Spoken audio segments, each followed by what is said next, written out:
American president Donald ട്രംപിന്റെ വാക്കുകൾ വലിയ പ്രതീക്ഷ നൽകുന്നതാണ്. ഗസയിൽ ഉടൻ വെടിനിർത്തൽ ഉണ്ടാകുമെന്നാണ് അദ്ദേഹം പറഞ്ഞിരിക്കുന്നത്. എന്തായാലും ഈ വെടിനിർത്തൽ ഇസ്രായേൽ അംഗീകരിച്ചതായിട്ടുള്ള ഒരു വിവരം കൂടി അമേരിക്കൻ പ്രസിഡന്റ് ഡൊണാൾഡ് ട്രംപ് പറയുന്നുണ്ട്. നെതന്യാഹുവിനെ ട്രംപ് വൈറ്റ് ഹൌസിലേക്ക് ക്ഷണിച്ചു. അടുത്ത തിങ്കളാഴ്ച നെതന്യാഹു US-ലെത്തുമെന്നുള്ള സൂചനകൾ കൂടിയാണ് ലഭിക്കുന്നത്. വികെ സുഹൈൽ ഇന്റർനാഷണൽ ഡെസ്കിൽ നിന്ന് വിവരങ്ങൾ നൽകും. Suhail, good morning. ഒരു വെടിനിർത്തലിലേക്ക് പോവുകയാണ് എന്ന് പറയാനുള്ള സമയമായോ? Good morning Jilsy. ഒരു 60 ദിവസത്തെ താൽക്കാലിക വെടിനിർത്തലിലേക്ക് ഗസ പോകുന്നു എന്നതിൻ്റെ സൂചനയാണ് ഇപ്പോൾ പുറത്തു വരുന്നത്. US പ്രസിഡന്റ് ഡൊണാൾഡ് ട്രംപിൻ്റെ ട്രൂത്ത് സോഷ്യലിലെ പോസ്റ്റാണ് ഇപ്പോൾ ഇതിന് കാരണമായിരിക്കുന്നത്. നെതന്യാഹു, ഇസ്രായേൽ പ്രധാനമന്ത്രി ബെന്യാമിൻ നെതന്യാഹു ഇക്കാര്യം അംഗീകരിച്ചിരിക്കുന്നു. 60 ദിവസത്തെ വെടിനിർത്തലിന് സമ്മതിച്ചിരിക്കുന്നു എന്നുള്ളതാണ് ഇപ്പോൾ ഡൊണാൾഡ് ട്രംപ് പറയുന്നത്. നെതന്യാഹുവിനെ വൈറ്റ് ഹൗസിലേക്ക് ക്ഷണിക്കുകയും ചെയ്തിട്ടുണ്ട്. അടുത്ത ഞായറാഴ്ച വൈറ്റ് ഹൗസിൽ ഒരു ചർച്ച നടക്കും. ഈ വിഷയത്തിൽ നിർണായകമായ ഒരു ചർച്ച നടക്കും എന്നാണ് ഡൊണാൾഡ് ട്രംപ് പറയുന്നത്. ആ വിഷയത്തിൽ ഞാൻ കുറച്ച് കടുപ്പിക്കും കാര്യങ്ങൾ, നെതന്യാഹുവിനോട് കുറച്ച് ഗൗരവത്തിൽ തന്നെ ഇക്കാര്യങ്ങൾ ഉണർത്തും എന്നുകൂടി ഡൊണാൾഡ് ട്രംപ് പറയുന്നുണ്ട്. അങ്ങനെയാണെങ്കിൽ ഏതെങ്കിലും വിഷയത്തിൽ നെതന്യാഹു വഴങ്ങാതിരിക്കുകയാണെങ്കിൽ ഒരു കർശനമായ നിലപാട് ഇക്കാര്യത്തിൽ സ്വീകരിക്കും എന്നാണ് ട്രംപ് പറയുന്നത്. പക്ഷേ ഏറ്റവും പ്രധാനം ഇത് ഹമാസ് അംഗീകരിക്കുമോ എന്നുള്ളതാണ്. ഹമാസിനോട് അംഗീകരിക്കാൻ വേണ്ടി ആവശ്യപ്പെടുന്നു കൂടിയുണ്ട് ട്രംപ്.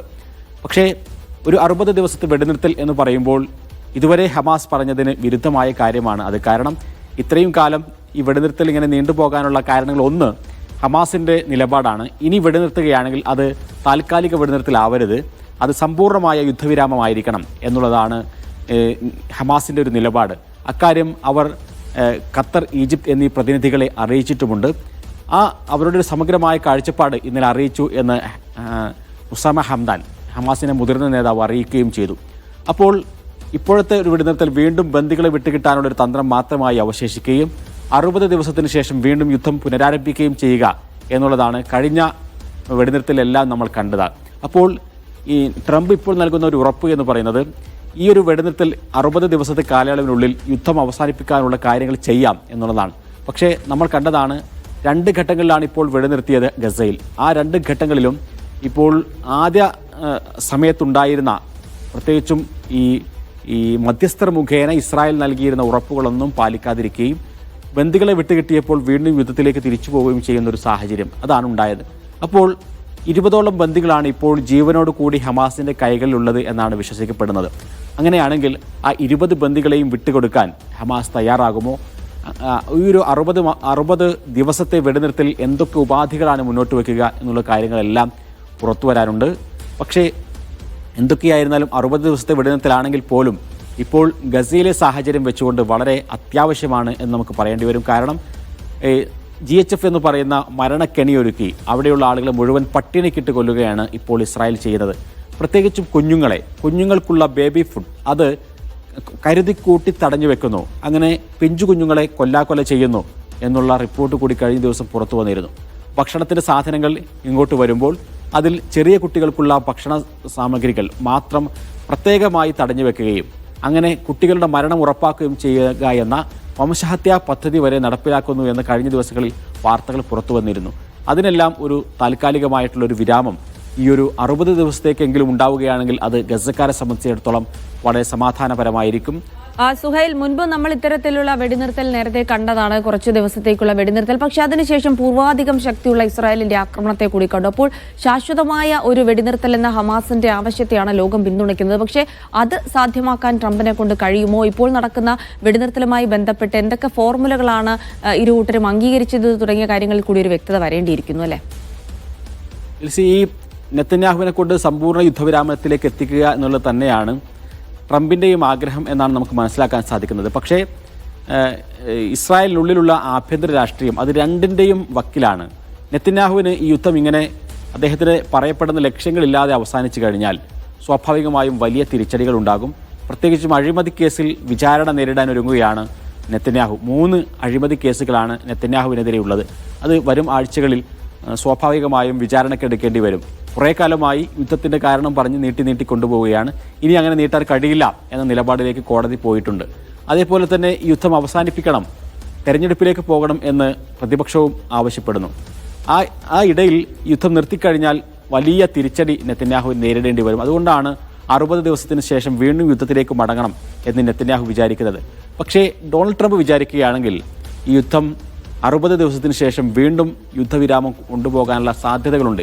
60 ദിവസത്തിനുള്ളിൽ എന്തായിരിക്കണം യുദ്ധാനന്തര ഗസ എന്നതിനെക്കുറിച്ചുള്ള ചർച്ച തന്നെയാണ് നടക്കുക.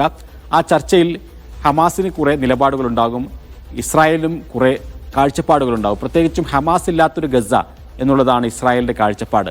അതിനെ അറബ് രാജ്യങ്ങൾ എത്രത്തോളം പിന്തുണക്കുന്നു, അതേപോലെ തന്നെ മറ്റു ഏതെങ്കിലും ഏജൻസികൾ ഇവിടെ ഗസയുടെ ഭരണം പിടിക്കാൻ അല്ലെങ്കിൽ ഭരണ നേതൃത്വം ഏറ്റെടുക്കാൻ തയ്യാറാകുമോ എന്നതടക്കമുള്ള ചോദ്യങ്ങൾ ഈ 60 ദിവസത്തിനുള്ളിൽ തീരുമാനമാക്കാം എന്നൊരു നിലപാടിലേക്കായിരിക്കും പോകും. ഇപ്പോൾ ഈ ഒരു ഗസ സീസ് ഫയറിനെ കുറിച്ചുള്ള ഡീലിനെ കുറിച്ചുള്ള യാതൊരുവിധ ഡ്രാഫ്റ്റ് അടക്കം പുറത്തു വന്നിട്ടില്ല. വരും ദിവസങ്ങളായിരിക്കും അത് പുറത്തു വരിക.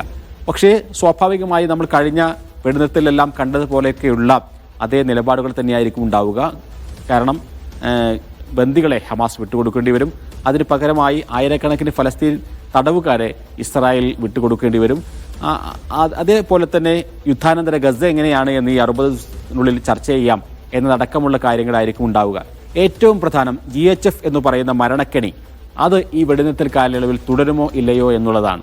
ആ GHF അംഗീകരിക്കാൻ ഹമാസ് ഒരിക്കലും സാധ്യതയില്ല. കാരണം ഈ ഹ്യൂമാനിറ്റേറിയൻ എയ്ഡിൻ്റെ പ്രത്യേകിച്ചും ഭക്ഷണം, വെള്ളം, വസ്ത്രമടക്കമുള്ള കാര്യങ്ങളുടെ ഒഴുക്ക് അത് സാധാരണ രീതിയിലാക്കണം ഗസയിലേക്ക് എന്ന നിലപാട് ഹമാസ് വിട്ടുവീഴ്ച ചെയ്യാൻ സാധ്യതയില്ല. അത് UN അടക്കമുള്ള സംവിധാനങ്ങളുടെ കീഴിലാവണം. ഇപ്പോൾ ഈ GHF എന്ന് പറയുന്ന സംവിധാനം ഗസയിലുള്ള ആളുകളെ വെടിവെച്ചു കൊല്ലാനും അതേപോലെ തന്നെ മയക്കുമരുന്നടക്കമുള്ള വസ്തുക്കൾ ഭക്ഷണത്തിൽ കലർത്തി വംശഹത്യക്ക് നിലമൊരുക്കാനുമുള്ള വേദിയാണ് എന്ന വലിയ ആരോപണം ഫലസ്തീനിലെ വിവിധ സംഘടനകൾ മുന്നോട്ട് വയ്ക്കുകയാണ്. ആ സാഹചര്യത്തിൽ ഒരിക്കലും GHFനെ അംഗീകരിച്ചുകൊണ്ടുള്ള ഒരു വെടിനിർത്തൽ അതിന് ഹമാസ് ഒരിക്കലും സാധ്യതയില്ല.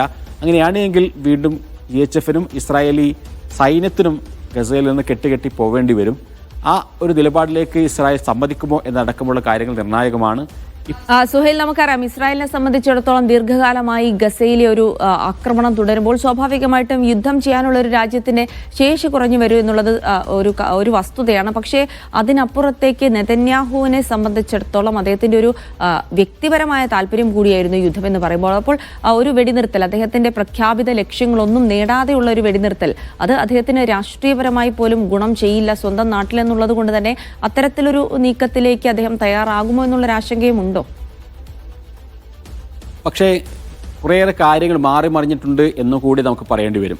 ഒന്ന്, ഈ യുദ്ധത്തിൻ്റെ ലക്ഷ്യമായി നെതന്യാഹു എണ്ണിയിരുന്ന കാര്യങ്ങളിൽ നിന്ന് കഴിഞ്ഞയാഴ്ച സംഭവിച്ചത്, കഴിഞ്ഞയാഴ്ച ഷിൻബെറ്റിൻ്റെ ഒരു സേനാ ആസ്ഥാനത്ത് നെതന്യാഹു നടത്തിയ ഒരു കൂടിക്കാഴ്ചയിൽ സൈന്യത്തോട് നെതന്യാഹു പറയുന്നത് നമ്മുടെ പ്രധാനപ്പെട്ട യുദ്ധലക്ഷ്യം ഇനി ബന്ദികളെ മോചിപ്പിക്കലാണ് എന്നുള്ളതാണ്.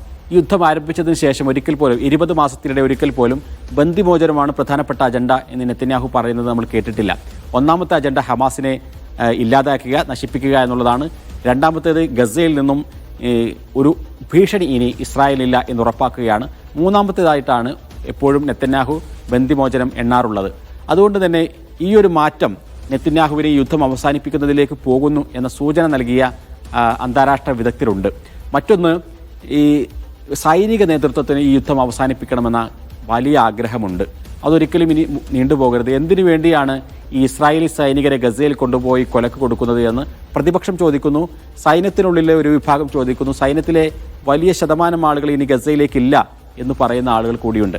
അപ്പോൾ സൈനിക നേതൃത്വത്തിലെ ഈ ഒരു പ്രശ്നത്തെ പരിഹരിക്കാൻ വേണ്ടി നെതന്യാഹു ചെയ്തത് IDFന്റെ ചീഫിനെ മാറ്റുക, IDFന്റെ വക്താവിനെ മാറ്റുക, അതേപോലെ തന്നെ IDFന് നേതൃത്വം കൊടുക്കുന്ന പ്രതിരോധ മന്ത്രിയെ മാറ്റുക തുടങ്ങിയ കാര്യങ്ങളാണ്. ഷിൻബെറ്റിൻ്റെ മേധാവിയെ മാറ്റി. ഇങ്ങനെ 3 പ്രധാനപ്പെട്ട ആളുകളെ മാറ്റി. അവരെല്ലാവരും പറഞ്ഞത് ഈ യുദ്ധം അവസാനിപ്പിക്കണം, ഒരു പരിഹാരം കാണണം എന്നുള്ളതാണ്. അങ്ങനെ പറഞ്ഞ ആളുകളെ മാറ്റിക്കൊണ്ട് സ്വന്തം ലക്ഷ്യങ്ങൾ നേടിയെടുക്കുക എന്നുള്ളതായിരുന്നു നെതന്യാഹു ചെയ്തത്.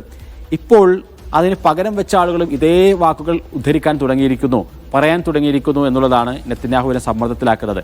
IDFന്റെ പുതിയ മേധാവി ഇയാൽ സമീറാണ്. ഇയാൽ സമീർ കഴിഞ്ഞ ആഴ്ച ഗസ സന്ദർശിച്ചുകൊണ്ട് പറഞ്ഞത് നമ്മൾ യുദ്ധം അവസാനിപ്പിക്കാൻ പോവുകയാണ്, നമ്മുടെ ലക്ഷ്യങ്ങളെല്ലാം നേടാൻ പോവുകയാണ് എന്നാണ്. അപ്പോൾ ഇത് നെതന്യാഹുവിനെ ഞെട്ടിച്ചിട്ടുണ്ട്. കാരണം എന്താണ് ഈ സൈനിക മേധാവികളെല്ലാം തൻ്റെ കൂടെ നിൽക്കാതിരിക്കുകയും യുദ്ധം അവസാനിപ്പിക്കാൻ വേണ്ടി സംസാരിക്കുകയും ചെയ്യുന്നത്? അതൊരിക്കലും നെതന്യാഹു പോലും അറിഞ്ഞിട്ടായിരുന്നില്ല മുമ്പുള്ള സൈനിക മേധാവികളെല്ലാം ചില തീരുമാനങ്ങൾ പ്രഖ്യാപിച്ചിരുന്നത്. ആ തരത്തിലേക്ക് യുദ്ധവുമായി ബന്ധപ്പെട്ടുകൊണ്ടുള്ള സൈനിക മേധാവികളുടെയും പ്രതിരോധ മന്ത്രിമാരുടെയും എല്ലാം ഈ ഒരു നീക്കം അത് നെതന്യാഹുവിനെ ദുർബലപ്പെടുത്തിയിട്ടുണ്ട് എന്ന് നമുക്ക് പറയേണ്ടി വരും. ഒപ്പം ലക്ഷക്കണക്കിന് ആളുകൾ ഇസ്രായേലിലെ വിവിധ തെരുവുകളിൽ നിന്നുകൊണ്ട് ഈ യുദ്ധം അവസാനിപ്പിക്കണം, ബന്ദികളുടെ മോചനം വേണം എന്ന ആവശ്യവുമായി രംഗത്ത് വരുന്നു. അപ്പോൾ ഈ ഒരു 60 ദിവസം ഏതായിരുന്നാലും നിർണായകമായിരിക്കും.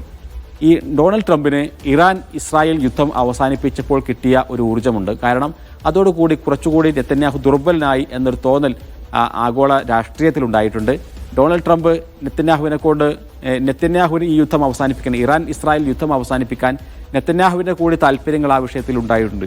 അങ്ങനെയാണ് എങ്കിൽ എന്തുകൊണ്ട് ഗസ യുദ്ധം കൂടി അവസാനിപ്പിച്ചുകൂടാ എന്ന ചോദ്യം ഡൊണാൾഡ് ട്രംപ് നെതന്യാഹുവിനോട് ചോദിക്കുന്നുണ്ട്. നെതന്യാഹു അതിന് വഴങ്ങാതിരുന്നാൽ കർശനമായ വാക്കുകൾ ഉപയോഗിക്കുന്നത് നമ്മൾ ഇസ്രായേൽ ഇറാൻ യുദ്ധത്തിൽ ഒരു വെടിനിർത്തലുണ്ടായി, അതിനുശേഷം വീണ്ടും ഇസ്രായേൽ ആക്രമിച്ചപ്പോൾ അദ്ദേഹം വളരെ തെറിവാക്കുകൾ ഉപയോഗിച്ചുകൊണ്ടായിരുന്നു നെതന്യാഹുവിനെതിരെ പ്രതികരിച്ചത്. അതോടൊപ്പം ഇപ്പോഴത്തെ ഒരു പ്രതികരണത്തിലും ആ ഒരു സ്വഭാവം നമ്മൾ ചെറിയ രൂപത്തിലെങ്കിലും കാണുന്നുണ്ട്. കാരണം വളരെ ഹാർഡായിരിക്കും ഞാൻ ഈ ഒരു വിഷയത്തിൽ നെതന്യാഹു വൈറ്റ് ഹൗസിലേക്ക് എത്തുമ്പോൾ അദ്ദേഹവുമായി സംസാരിക്കുമ്പോൾ ചില കർശനമായ ഉപാധികൾ, കർശനമായ വാക്കുകൾ എനിക്ക് ഉപയോഗിക്കേണ്ടി വരുമെന്ന സൂചന ഡൊണാൾഡ് ട്രംപ് നൽകുകയാണ്. അപ്പോൾ സ്വാഭാവികമായും നെതന്യാഹുവിൻ്റെ ആ ഒരു അപ്രമാദിത്വം അവസാനിക്കുകയാണ് എന്ന് ഒരു തോന്നൽ ഈ ഫലസ്തീൻ രാഷ്ട്രീയത്തിൽ ഉയർന്നു വരുന്നുണ്ട്. അങ്ങനെയാണെങ്കിൽ 60 ദിവസത്തെ ഇടവേളയിൽ വീണ്ടും യുദ്ധത്തിലേക്ക് തിരിച്ചു പോകാതിരിക്കാൻ നെതന്യാഹുവിനെ നിർബന്ധിപ്പിക്കുന്ന തരത്തിലുള്ള ഇടപെടലുകൾ ട്രംപിന്റെ ഭാഗത്തുനിന്നുണ്ടാകും എന്നാണ് നമ്മൾ പ്രതീക്ഷിക്കേണ്ടത്. ശരി, വി കെ സുഹൈലാണ് ഇന്റർനാഷണൽ ഡെസ്കിൽ നിന്ന് വിവരങ്ങൾ നൽകുന്നത്. എന്തായാലും ഇതുമായി ബന്ധപ്പെട്ടൊരു വെടിനിർത്തൽ പ്രഖ്യാപനത്തിലേക്ക് ഉടനെ കടക്കുമോ എന്നുള്ളതാണ് നമ്മൾ ആകാംക്ഷാപൂർവ്വം നോക്കുന്നത്. ട്രംപിന് എത്രത്തോളം സമ്മർദ്ദം നെതന്യാഹുവിന് മേൽ ചെലുത്താൻ കഴിയും, എത്രത്തോളം നല്ല രീതിയിലുള്ള ഫോർമുലകളൊക്കെ ആയിരിക്കും ഈ വെടിനിർത്തലുമായി ബന്ധപ്പെട്ട് ഉയർന്നു വരിക തുടങ്ങിയ കാര്യങ്ങളൊക്കെ നമുക്കിനി വഴിയെ അറിയാം.